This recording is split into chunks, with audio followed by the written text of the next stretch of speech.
Thingkho Le Malcha, by KSO Media and Documentation Cell, issue number 36, Tuesday, October 17, 2023.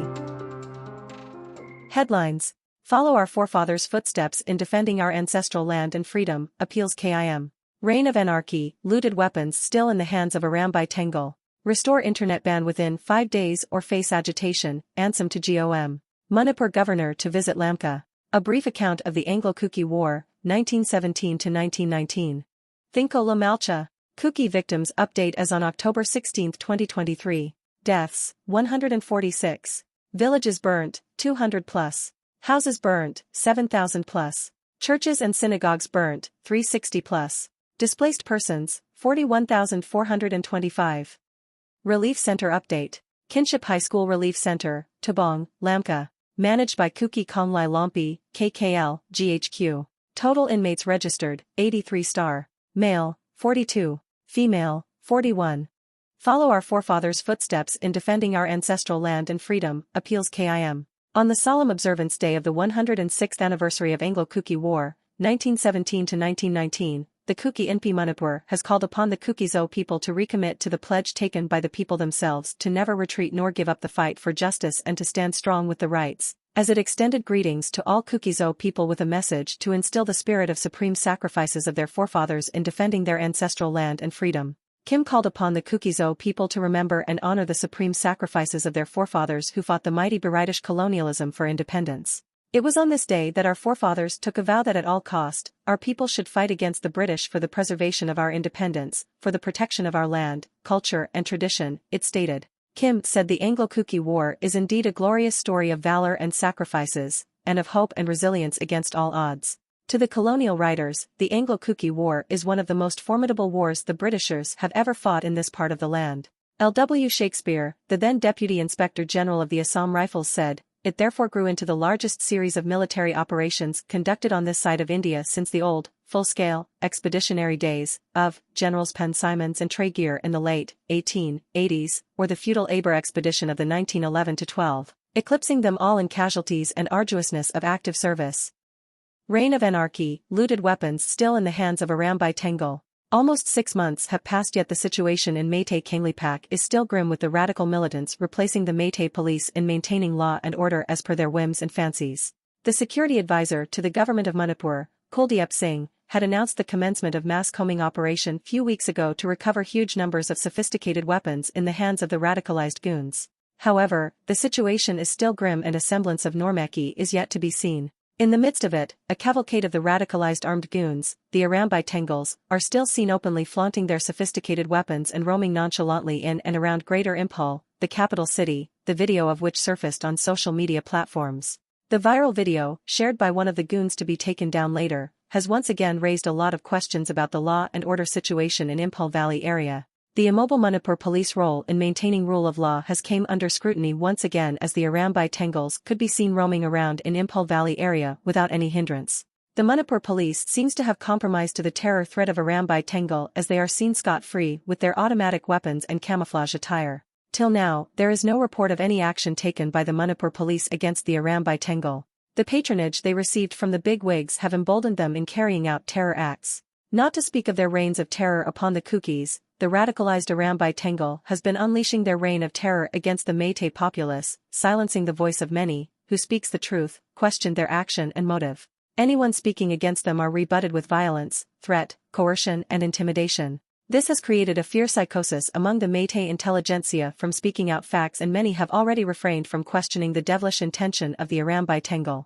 Some social media users claimed that those Arambai militants, in the video, were heading south towards Chundel district to attack the remaining Kuki-Zo areas of Sachi, Kana area, in Chundel district.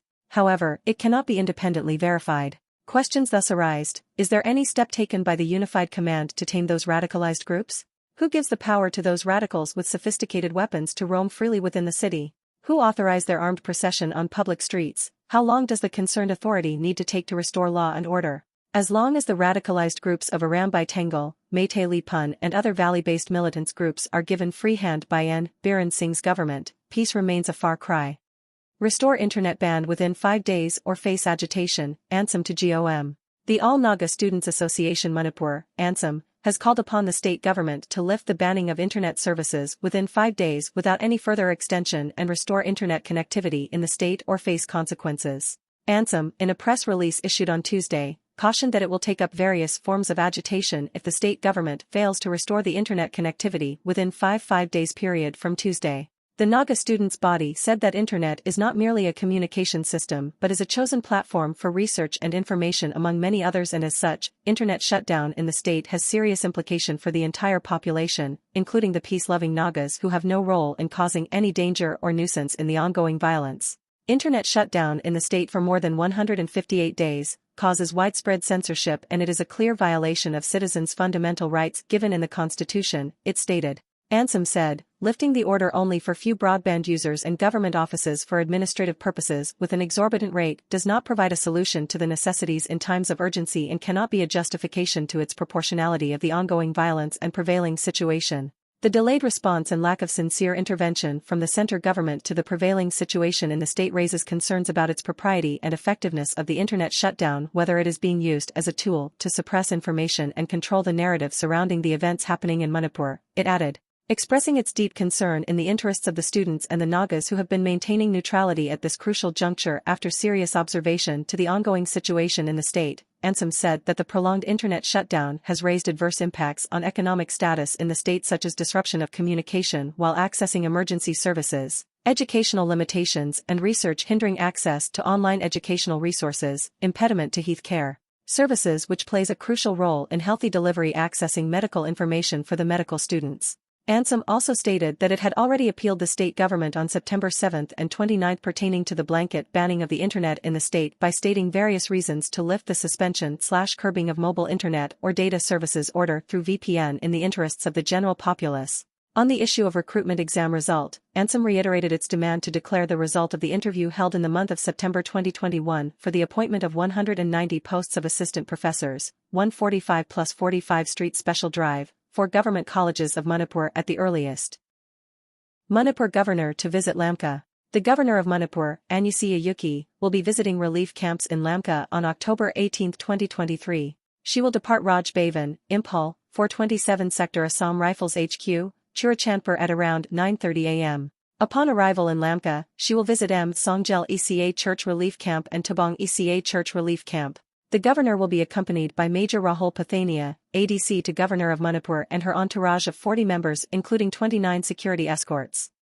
A brief account of the Anglo-Kuki War, 1917 to 1919. More than 100 years ago, when other parts of India was busy collecting combatants, non-combatants, laborers, funds and materials for the First World War, the Kukis of northeastern frontier of India declared war against the King Emperor. This war was known in history as the Anglo-Kuki War, locally, Sapgal, Zogal, Thadagal, etc. Kukis had some serious grievances against the British.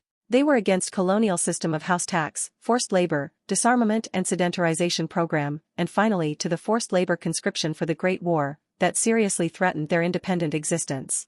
This resistance to British rule by the Kukis was one of the fiercest anti-colonial wars fought anywhere in India, lasting well over 2 years and over an area of 6,000 square miles. The British troops consisted of 6,234 combatants, 696 non-combatants, 7,650 carriers, etc. The brutal scorched earth military tactics of the British led to the burning of 126 Kuki villages to the ground, complete destruction of their properties, food grains and livestock, leading to several hundred deaths of the Kukis.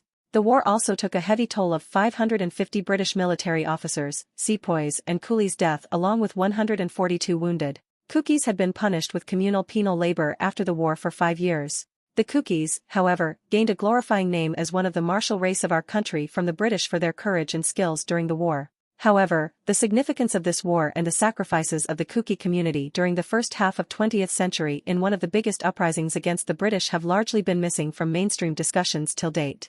It is pertinent to recognize the contribution of tribals and marginal communities during the freedom struggle, with an aim to integrate the nation by integrating its history of resistance against the colonial rule.